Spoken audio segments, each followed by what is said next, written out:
day out here today, but you have so much ripe landscaping and vegetation that is just, you know, a nightmare for these firefighters. And certainly these homeowners were blessed with some very nice landscaping, but it's all up in flames today.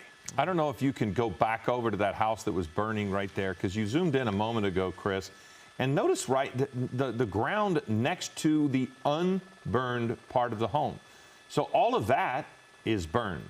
So to your point, it does seem like this is not your, I mean, of course it's going to be an odd start to the fire because there's no lightning, there's no natural cause for this. So whatever started it, we don't know at this point. But the burn pattern here, as you mentioned, it's going in all of these different directions. Right next to that house, all of the landscaping or all of the grass was just gone. It's just blackened, but the house was still there. And then this house caught fire well after what we watched elsewhere. So, and then it is the one area of that burn that's not burned right now is the house, and then now that's going.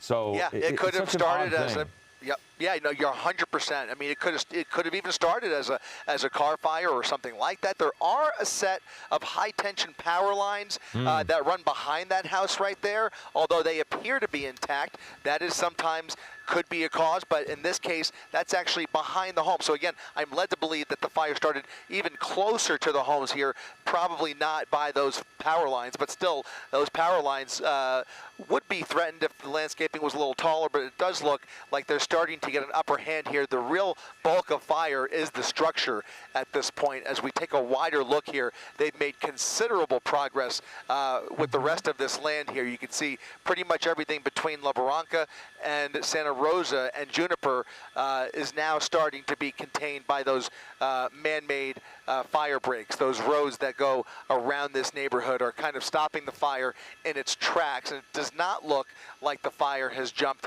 La Barranca Road yet. You can see some equipment up there to prevent the fire from jumping up there, and if it does jump, they are at the ready. You can see a couple of hot spots up there, so it has jumped, but they should get water on that pretty quickly. Between the strike teams and the air resources that are out here, they could put those hot spots out and hopefully prevent this fire from spreading much more. But again, all eyes still on that large property near the bottom of your screen that is still very much on fire. And I saw that there are at least a couple of vehicles on fire as well surrounding that home. Yeah, there's one that's burning hot, and I think I saw another one as well. But yeah, that's look at, oh, there, oh, well, multiple, multiple. And the one good thing too, when you talk about the fire breaks, which are, you know, the roads, and we did see some bulldozers out there as well, but they've also gotten a pretty good amount of Phos-Chek around it. So if you combine the roads with the Phos-Chek, it does look as if they almost have a containment line of sorts if you combine the roads with the Phos-Chek. And so, as Chris mentioned, they're starting to get a pretty good go of it. It's the spot there to the right of the screen, the untouched area within that burn scar, that seems to me that you don't want that going up because you've already lost a couple of structures. But this, you see where that's the good work of the firefighters right there, to be able to stop that before it got to that home and the one adjacent to it. That is, well, that's for those families.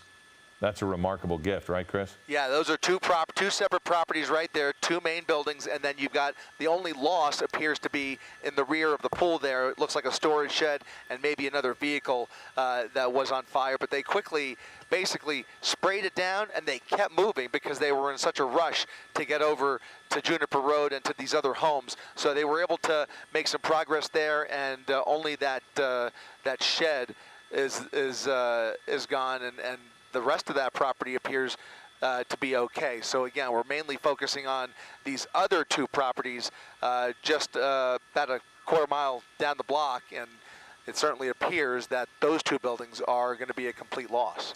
And these early fires in the season are always a reminder to all of us about the brush clearance and how we really do have to clear that area around our immediate home, because it is you can see it just going up right up close to the homes. Well, for that one home that I was talking about, is the Phos-Chek is on the outer side of that home. So in a sense, it's on the inside of that containment line. What were you going to say, Chris? I was just going to say that large home that's on fire, it almost appears like he's a car collector, because there's cars surrounding the whole property there. Some of them are intact. Some of them may not have been in great shape to begin with, but others are untouched. And you can see there's cars, at least one or two, almost up against the building. There's two other cars that appear to be a bit older. There's a classic, what is that, maybe a Chevy right there. 57 Chevy, and then up there you have some more cars. So the house is surrounded by cars, and that may very well play into what started this fire. We'll see what happens. But also, if we go over to the other side where we were talking about those other two houses where you see the fire retardant, I would say we're roughly at maybe 20 to 25% containment here. If the fire stays on this side of the orange line, we'll get some firm numbers here, hopefully in the next half hour. But I think they're making pretty good progress. It's going to be an all-night affair, just keeping these hot spots down, because the fire has a tendency to go underground in situations like this. So again, those man-made fire breaks are going to come in handy. You've already got some Phos-Chek laid down there, and now it's on the back side of the hill. So it's going to spread much slower as it goes downhill. It goes, you know, that hot fire, that heat rises, right? So you have the fire that climbs uphill, and then once it goes to the ridge line, it slows down if it continues to spread. So it was growing at a rapid rate of spread, a critical rate of spread, they said, and now it looks like the forward progress of the fire is starting to slow down. Well, that house or structure to the right of our screen with the smoke coming from the roof, that one is likely gone. I mean, we're going to probably watch that over the next 15 to 20 minutes, you know, because there's just no way to stop that at this point. Yeah, they're both A-frame structures. You got fire basically engulfing the entire attic. I'm not sure. That does look like, it almost looked like, when we first got on scene, I wasn't sure if it was all one property with a guest house or two separate properties. Still kind of difficult to tell, but that one there, that building right there, really going up in flames now. Oh, yeah. That kind of almost looks like a barn, maybe, or a, no, that's a door there. Maybe car storage, if it could be a car collector, who knows? But it's. But the other one had a chimney, so that looked like a that seems to have a chimney there to the left, maybe not right in the screen, in that space. There it is. So that makes me think that is certainly a residence. Yeah, that's the larger building of the two for sure. And the other one, like I said, is either a family compound or perhaps a guest house. But there's another property if you widen out, right? So maybe it is one property. I thought those were two separate properties, but it looks like one driveway leading to both of those homes there. So we may be looking at one property altogether. But in any event, you could tell that the entire thing is pretty much a goner. And you wonder if those the occupants were home at the time, or if they're watching this, you know, with their home burned. I mean, do we know anything about if there were any evacuations already, that some people fleeing or anything like that, Chris? We haven't gotten official word in terms of evacuations. I could tell you for the other structure where we saw that shed burning in the backyard, we did see a resident or possibly a property owner walking around with a garden hose, and he was spraying some of his property down, but I don't see him any longer. We haven't seen anything like that over where that larger fire is, but there is an engine in front of this home, checking it out, making sure that the fire's not spreading so he could protect that house. And then if we go back over, you can see they don't even have much water. They're not really fighting this house fire. They just are at this point just trying to contain the fire. They are not really in a position to get inside that building or even get enough water on it to make a difference. So that fire, that house fire right there, the two buildings that are going up, they're basically going to burn themselves out. There's just not much that the resources on the ground can do at this point. Again, just a total loss for those buildings. And they're already almost completely gone, so then your resources have to go to the next door neighbor, which is not very far away, and you have a piece of property that's undamaged right now. Just that's the thing. A house is filled with fuel that can travel. Right. I mean, it starts to spark and things explode. Wood, the sap in your 2x4s can throw embers, and you don't want it going across, you know, that fire line there and started getting in the embers of another house and watching that one go. So your resources have to be in structure protection at this point, as well as trying to put it out. But it's going to be hard to get this out, that house.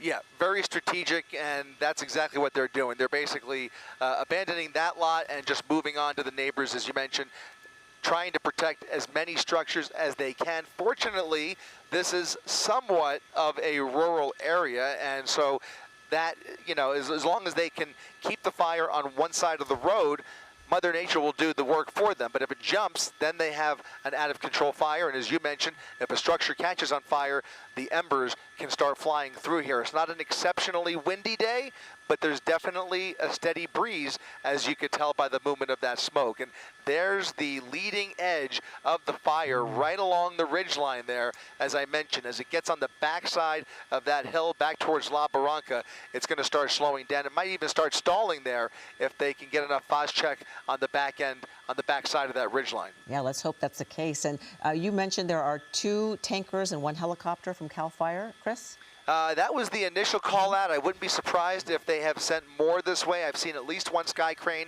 We saw the Erickson fixed wing and another chopper right there. That's CAL FIRE as well. So you could see 2 helicopters now on scene, additional fixed wings that are refueling right now, and a number of strike teams.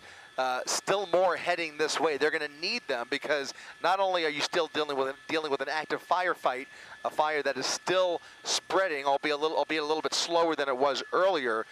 You're looking at an extended mop-up operation that's going to last well into the evening and into tonight to make sure that these hot spots don't flare up. It's a pretty warm day, and you always have the risk of burning embers that kind of you know, catch on fire later in the evening. Mm-hmm.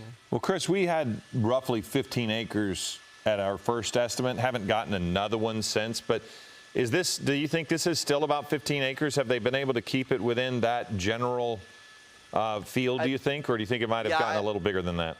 I do. I think we're in the range of 15 to 18 acres, and I think, you know, I think they should be able to keep it right around there. I don't see a whole lot of opportunity for this fire to spread based on what we're seeing here. They've really, if we widen out here, Josh, you could see not only that western edge of the fire, but that fire retardant goes all the way up almost to El Nido Road. So it's almost, I would say it's almost halfway contained, and 100% if you include those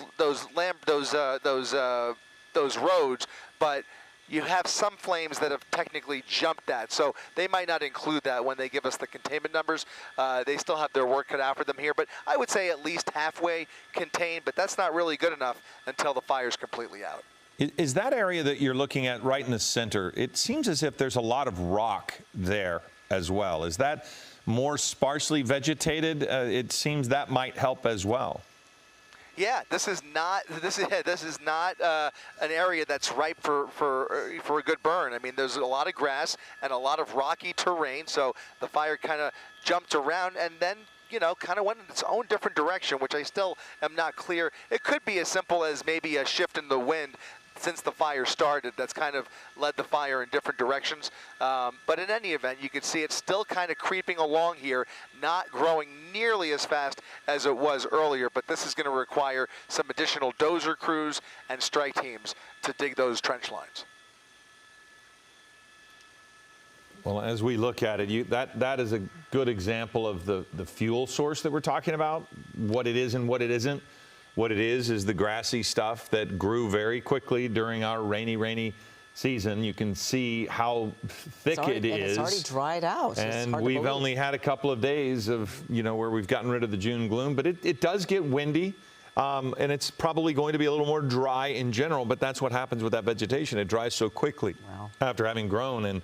But at the same time, you see all of the red of the fire retardant, and that is really slowing down its progress. It really is, but I'm a little concerned that there's still not more teams back there. Not that there's a lot of property in the way of it, in the pathway back there. I'm sure they're focusing on these other properties where you have actual houses and structures, but eventually they're going to have to make their way back there with additional crews to prevent that fire from continuing to spread. And God forbid you have another wind shift, you know, then you have a whole nother problem. But again, this is pretty rural area, so there's not a whole lot of opportunity for a whole lot more properties to catch on fire, you just want to keep it on one side of that main road, that Juniper Road and Santa Rosa Mine Road. If they can keep it on the north side, then the rest of the private property will be pretty much safe. And then they can worry about containing the back end of the fire. If you look on the top right-hand side of your screen there's just not a whole lot of private property that's in danger there. That's why you don't see a whole lot of firefighters there yet. They don't have crews in place just yet, but that'll be the next order of business once they're assured that this private property is safe. Will they just let those couple of homes that are burning just burn itself out, or are they dropping anything on them? No, they're not even dropping, at least from what we've seen. In fact, the drops are not really as continuous as you might hope. That just means that there's probably not a real close water source. There is a lake off to our west here. That might be, if I'm not mistaken, that might be Perris Reservoir. So I would say maybe 6 to 7 miles away from here is Perris Reservoir. That might be. And then there's also Lake Matthews that might be a little bit closer to the west of here. So you have a couple of lakes, but they're not really close. It takes a little more travel time to get that water in and out. How long does it take to go 6 or 7 miles for you in a helicopter? It takes a few minutes, not an exceptional amount of time, but when the fire's burning, it certainly feels like forever. And they are coming in pretty steadily. Now, this is a new tanker that we have not seen yet. He is now coming in for another fire retardant drop. And that'll probably be along the north side of the fire again, or maybe they'll start painting the road that we've been talking about. In fact, he just flew over. He may have made a drop. I'm not sure. We might have missed it. But in any event, he's in and out of here, refueling, and the helicopter's continuing to pick up more water. I would say a good 5 to 7 minutes to get over there, pick up more water, and then come back. Mm-hmm. Well, we don't.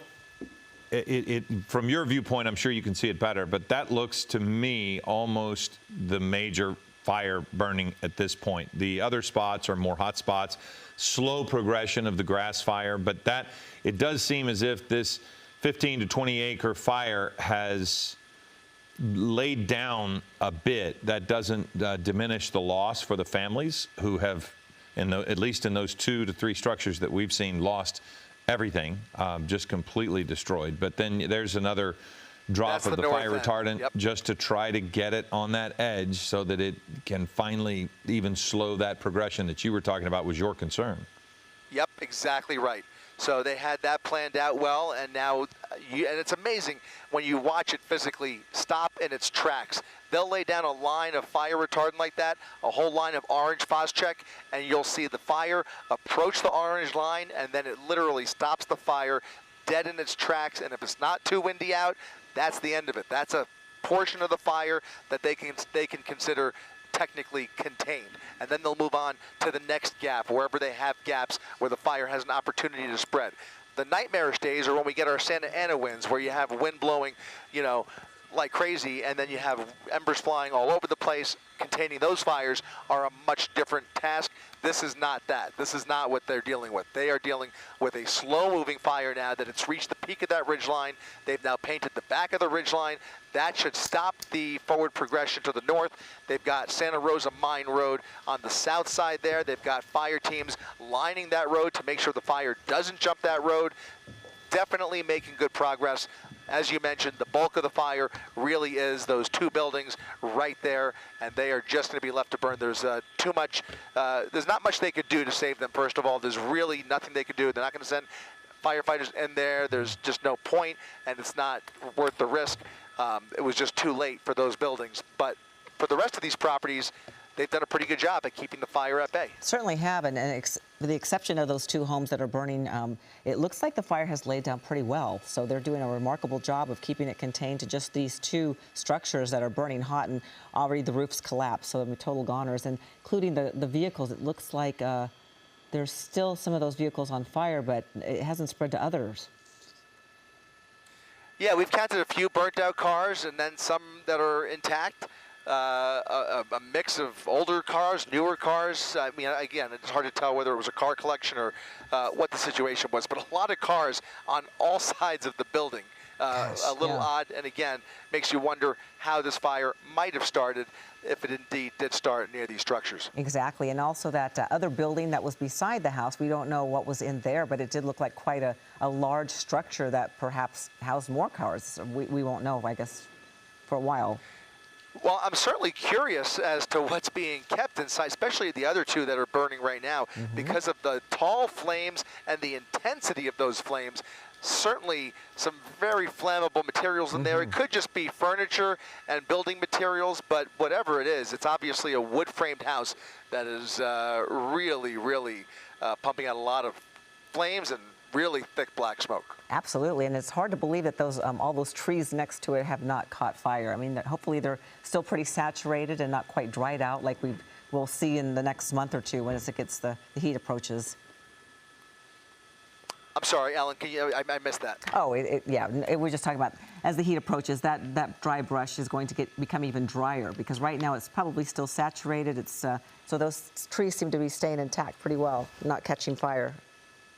Yeah, it's a hot, dry day. You know, I mean, it wouldn't necessarily be a fire danger day.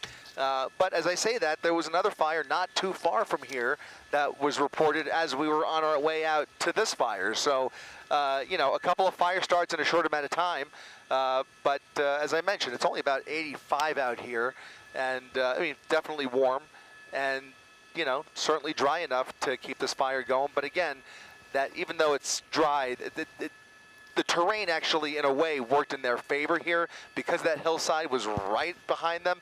It was rapidly spreading up the hill, but quickly reached the top, and now they've, as I said, kind of stopped the forward progress. That is wonderful. We're going to cover this fire on Eyewitness News coming up at 4 in just a few minutes. But meanwhile, about 1,500 acres have burned so far. We know 2 structures at least are a total loss. It has not spread to other buildings, but it has spread to many cars. We have CAL FIRE with 2 tankers at least and 1 helicopter making drops there. There are multiple strike teams as well. There are some evacuation orders in place that we mentioned earlier. And also this is along Santa Rosa Mine Road in the unincorporated area of Perris. The Riverside Sheriff's Department is ordering the people to stay away and clearing those roads and keeping them clear so those strike engines can get in there and do their work. But we're watching these 2 structures. These are the ones that we've been talking about.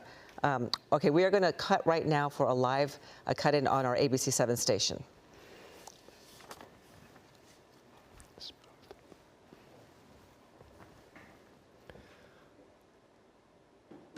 Next at Eyewitness News at 4 o'clock, breaking news. A brush fire burning in the Inlet Empire. Several structures burned. We're live over the flames. And an armored truck robbed near a fast food restaurant. An update from the scene of the crime at 4.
This is Eyewitness News with live breaking news.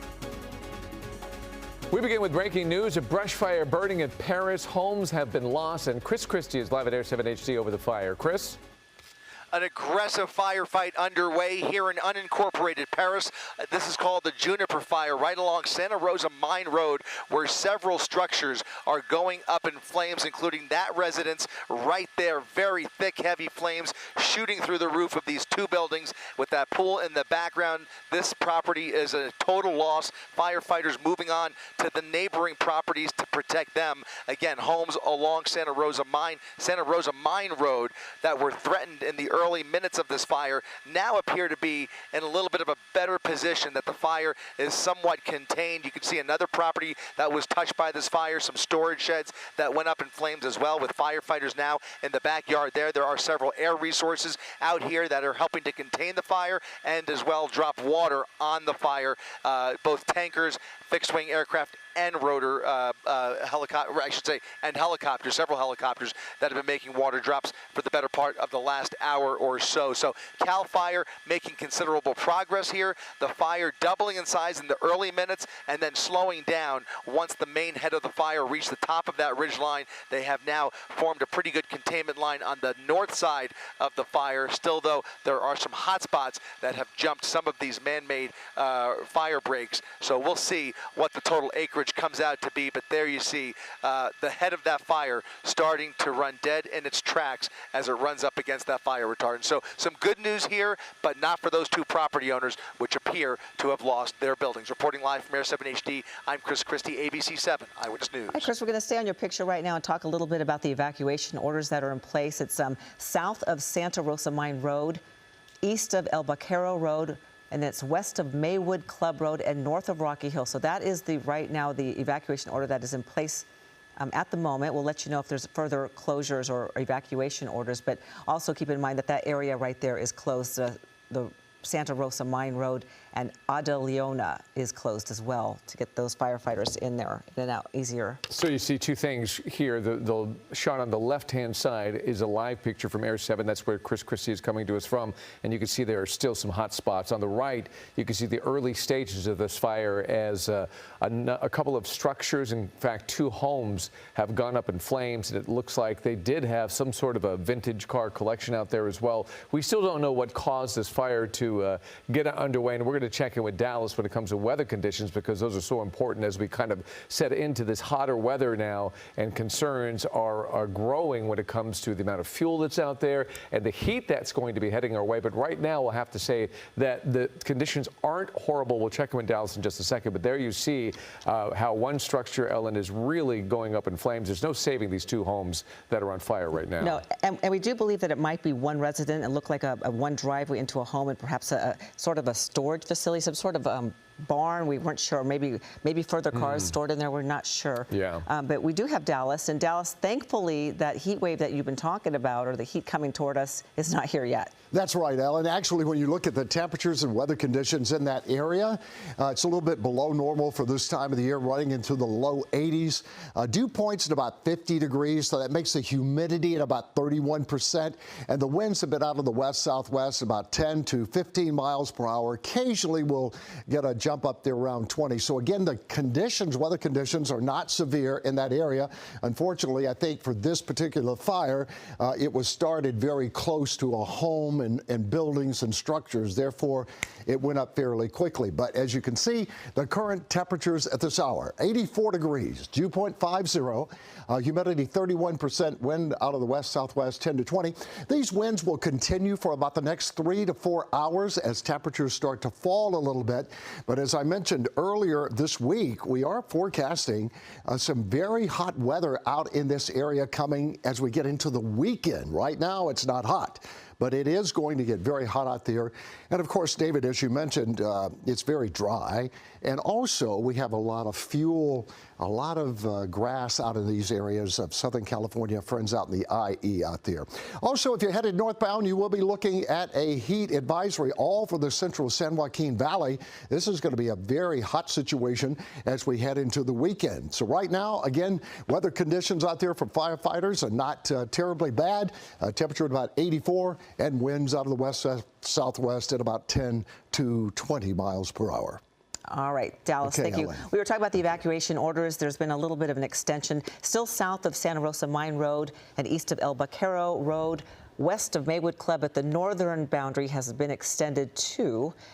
It's the Blue Sky Road. That is the northern boundary of the evacuation order. So if you're south of Blue Sky Road, you need to evacuate. Yeah, so this fire spread really quickly, and you can still see there are a number of hot spots out there. The good news, as Dallas just said, the weather isn't out of the ordinary right now. The winds, they're not really gusting like we have seen in the past, and the heat hasn't hit just yet, but it is coming.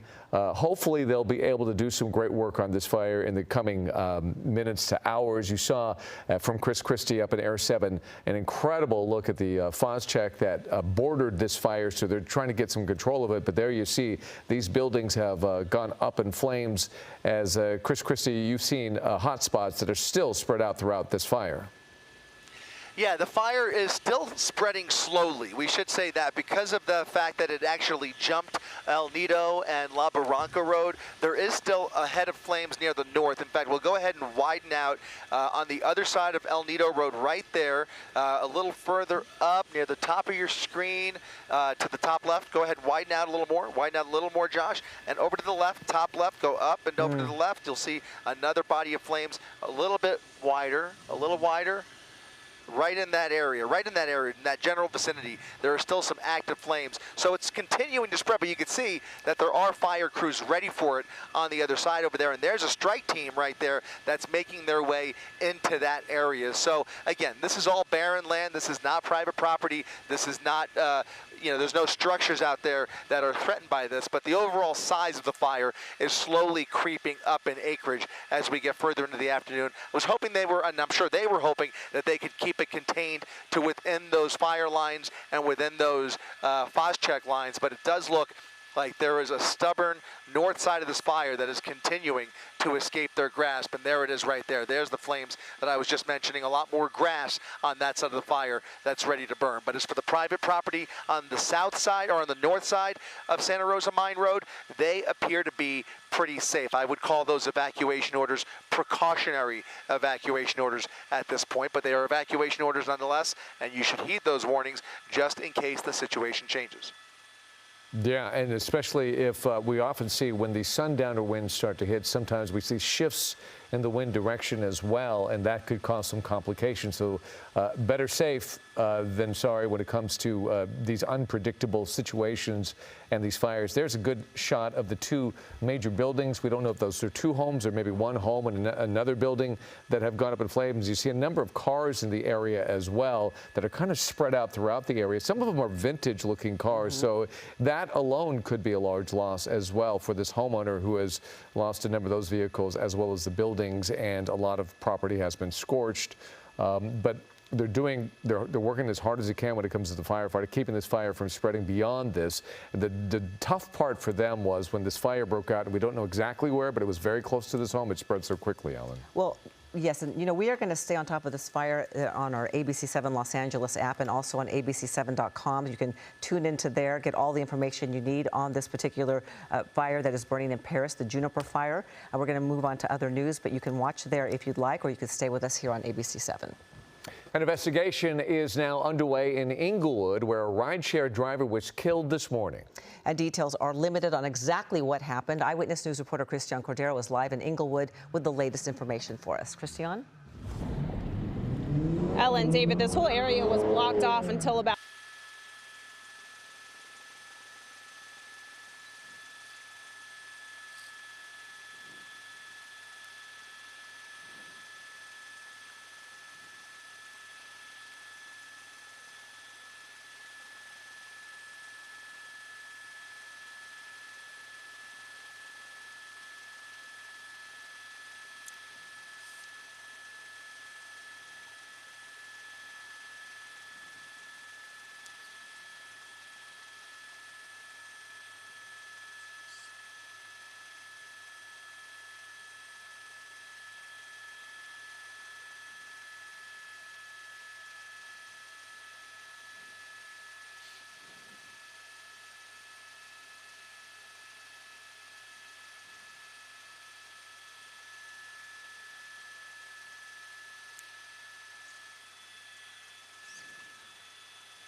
Sounds.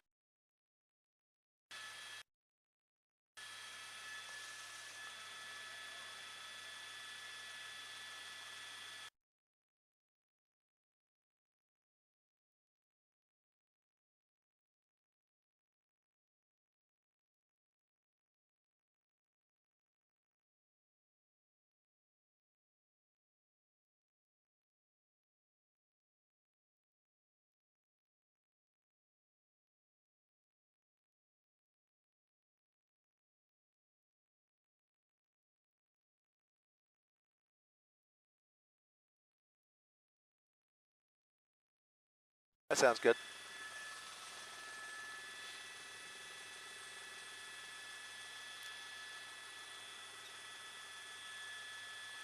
How you doing back there? You good? No, I just said how you doing back there.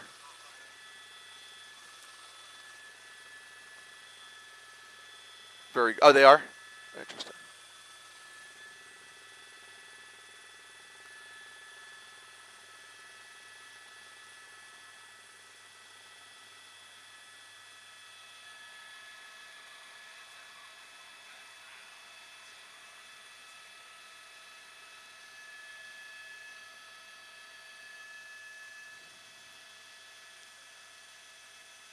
We are,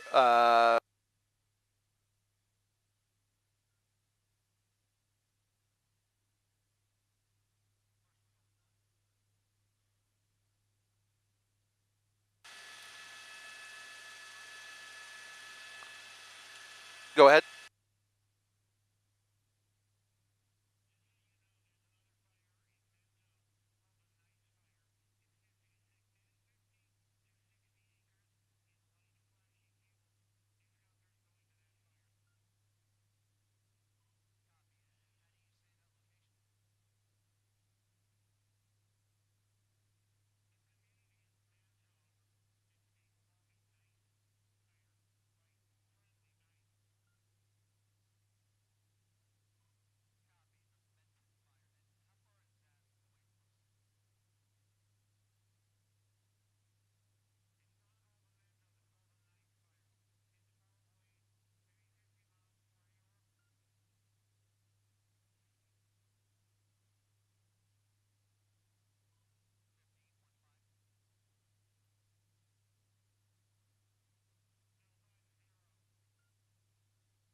Who's that?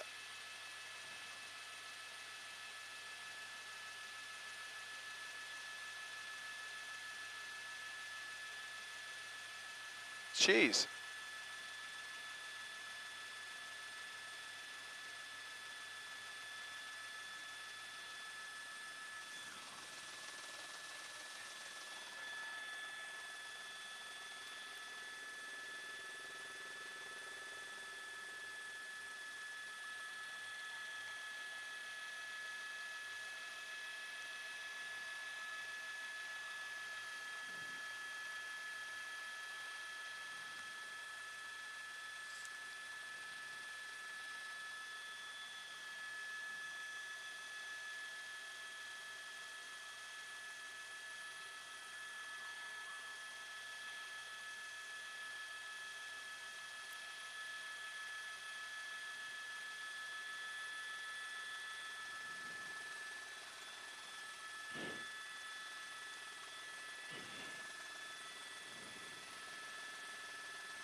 Here we go.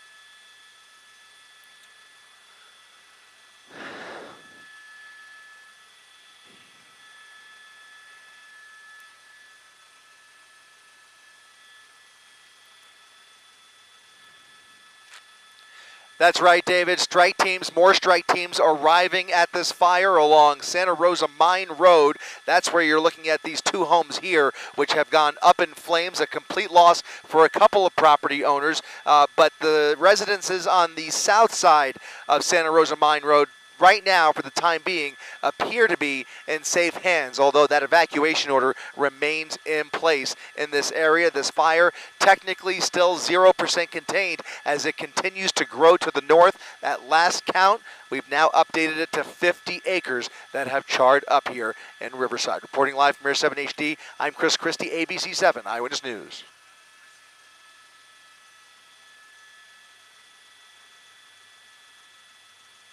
Copy.